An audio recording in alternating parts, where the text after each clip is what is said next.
What's up, guys? It's JL, and welcome to part 2 of the video series where I go over apps and see if you can do them full time. And in this video, I'm going to be letting you guys know about my experience in doing Instacart full time while also going to school full time and working full time. So, is it possible to do Instacart full time? My answer is yes, but there's a couple things that you need to take into consideration. So, in my situation, I've actually done this 2 different times. Guys, Instacart is one of the best ways where if you're in between jobs, it'll help keep you afloat, right?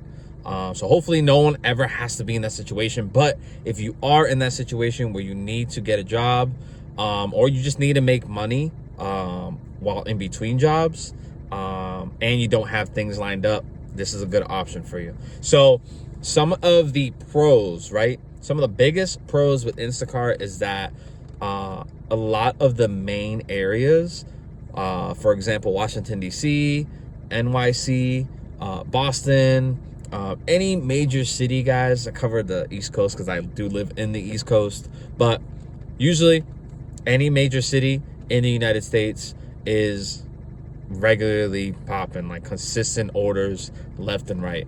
So you want to definitely make sure you're close to those areas. You're gonna see a lot of consistent orders, but they might be lower in price.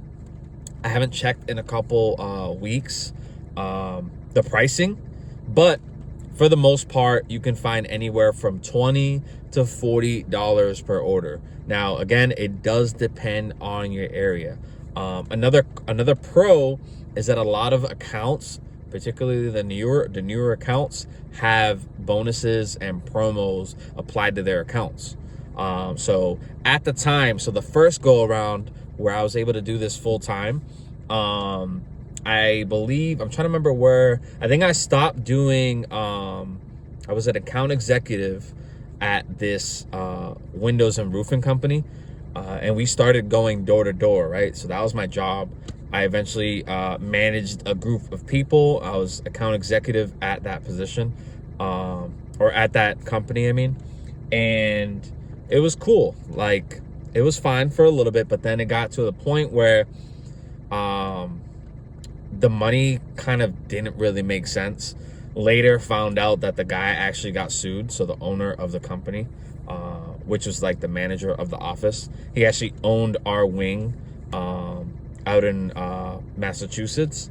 And what he was doing what we were doing, we were on a commission structure, right? So most door-to-door sales, not everybody, but most door-to-door, especially if you're starting off, you get paid a commission basis. So what we were doing, we were promoting free estimates on windows and roofs. And it was exactly what it was, free estimates. The job was to get the salesperson in the door.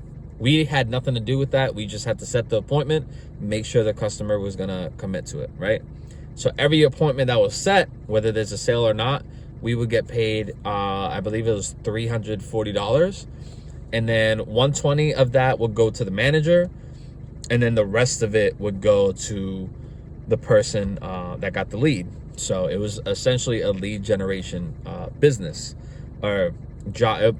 We got paid commission weekly. But we did notice some weeks where we'd have a really good week. We noticed our checks were a little bit low. And what ended up happening was the manager, in order to keep retention high in newer people, if it was like a person's first or second week and maybe they didn't get any lead at all, what would happen, the higher earners would have so much that it was perfectly fine in the eyes of the manager to take maybe 1, maybe 2 leads from some of the top people and then give it to those people that maybe didn't get a lead that week, right?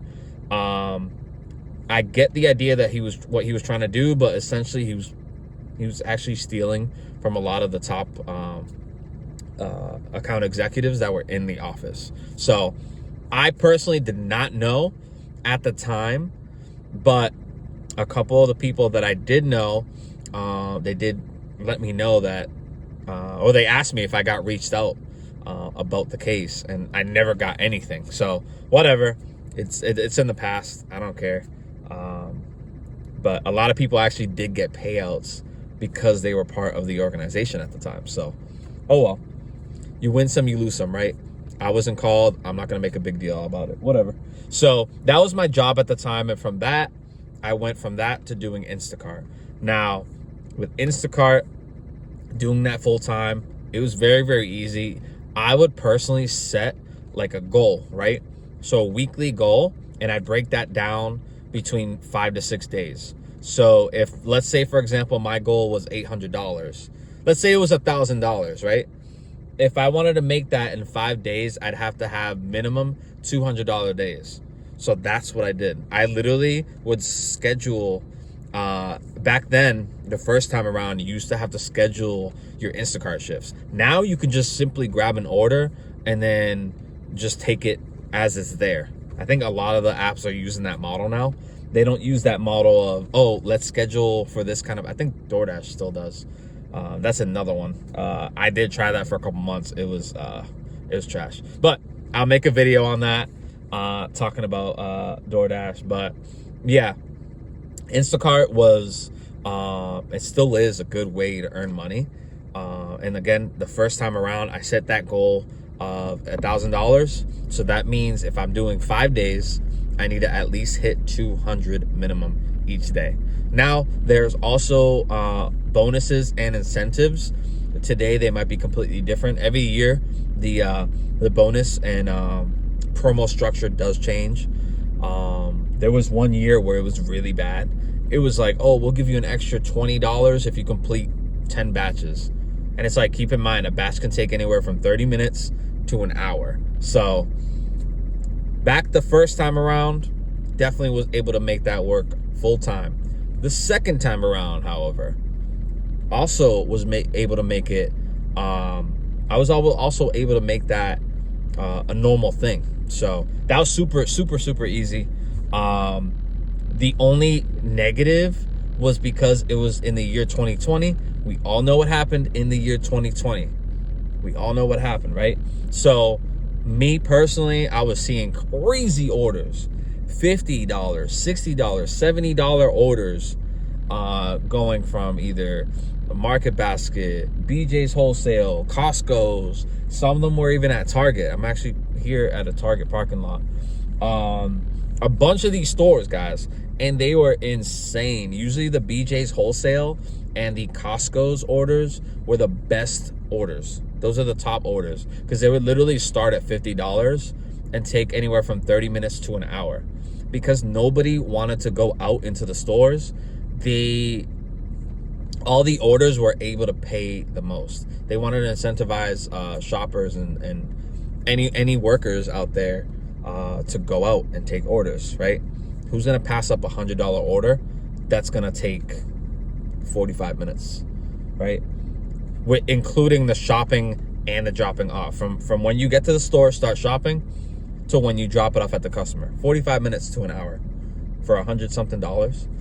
And again, the only con that I had is I took it for granted how good the orders was. In my head, I'm like, all right, this is gonna last a long ass time. This is gonna last 2, 3, 4 years. Like, I'll just make my quick 150, 200 and I'll call it a day. To say that I could have easily made 6 figures is just insane to me. Like, I literally missed a really good opportunity. And if you're watching this video, you probably have an opportunity like that where you feel like you missed out on that opportunity, and that's totally fine. Opportunities come left and right. That same opportunity might not come around all that often, right? But there's always another door that's going to be open when it comes to opportunities. So you want to keep your head on a swivel, right? If you have an opportunity in front of you, definitely acknowledge what it is. Acknowledge that it's an opportunity, right? But also take advantage. Don't be like me during the year 2020, 2021, seeing these $50, $60, $70 orders and saying, you know, I'll do 2 or 3 of these today, and you know, the rest of the day I'll chill for a little bit. Like, no, like I wish, like, if I could go back in time, I would have definitely, minimum per day, I would have tried to hit $300 to $400 because it was so doable, especially if I got up at 8 a.m., 7 a.m., even earlier. because I think the batches started at 6 or 7 o'clock, and then they would stop anywhere from 9 to 10 o'clock. And then a lot of times too, you would literally get paid just for showing up at the store. So let me explain, right? So a lot of times, because water, toilet paper, paper towels, and I think sanitizer was there. It should have been number 1, but it was like number 4, right? In the top items that were purchased anytime you went to a store. So this is creepy car pulling up right here real quick.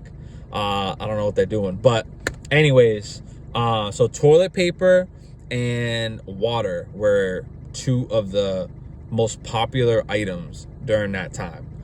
I was at these stores so often that I would know when something was out of stock. So let's say I went to this actually happened at BJ's Wholesale, right? If you guys never heard of that store, it's the same thing as a Costco's. They are actually rivals in the Massachusetts area up here. But I knew the layout of that store that day because I already did 3 different orders this particular day, and I'll always remember this. This was an order, like this was one of the last orders. So I think I did like 6 or 7 orders that day. This was the 7th order. I was ready to do it. It was paying $32, something like that. And all they wanted was paper towels and toilet paper. Literally the most popular items at the time, countrywide, maybe even worldwide, was toilet paper and paper towels. And that's all they wanted. And I know that they ran out of stock and they wouldn't stock up for another 2 days, because I think I was doing the order on a Monday, and it ended up being a what was it? Wednesday was the day that they restock, right? So the truck was going to come in, everything was going to get restocked. But at the moment, on that Monday, I knew that they didn't have that. It was like a red Charmin pack. And I knew that whole area, every single brand of paper towel was gone, even the store brand. So all I had to do, literally, when I took the order, I just drove all the way to the BJ's, and I hit up customer service, said, this is the Instacart support. And they improved big time. I won't go on a side tangent, but Instacart support improved big time. So at this time, I hit him up. I said, hey, I'm at the store. This is my first time in this situation, right? I'm at the store. The customer wants this, and that, but this is completely out of stock. They don't have it. I asked people, and I did a couple orders before. I think an order or 2 before that. I asked them, hey, like, are these going to be refilled anytime soon? Are there any in the back that I can grab for this customer? They said, no, we're not going to be stocked up until Wednesday. So, all right. So I kept that in mind. And then this order just magically appeared, one of the final orders that day, right? And I took it, $32. I wasn't able to get it because there was none in store. So I hit up customer support. They said, hey, listen, since you already started shopping, what we're going to do, we're going to drop the order for you. We're going to cancel it on our end. So customer support ended up canceling the order on their side. That way it doesn't get tallied as me just dropping the order just because, right? So I did my due diligence. I reached out to support. I did the right thing. And I let them know, hey, like, if anyone orders this item from this store, just let them know it's out of stock. Because the system's still telling them that it's still in stock. And people are placing orders, but not able to get their orders fulfilled, right? So I don't think the customer service had control over the inventory counts. As you know, like in any industry, every single store that has inventory, a lot of times when it comes to the online inventory compared to the physical inventory, there's always going to be discrepancies, because there's always something that's not taken into account. So whatever.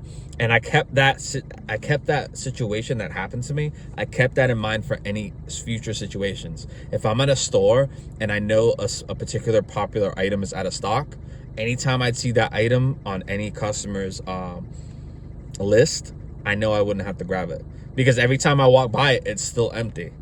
And during that time, paper towels, sanitizer, water, and toilet paper were all out of stock consistently, right?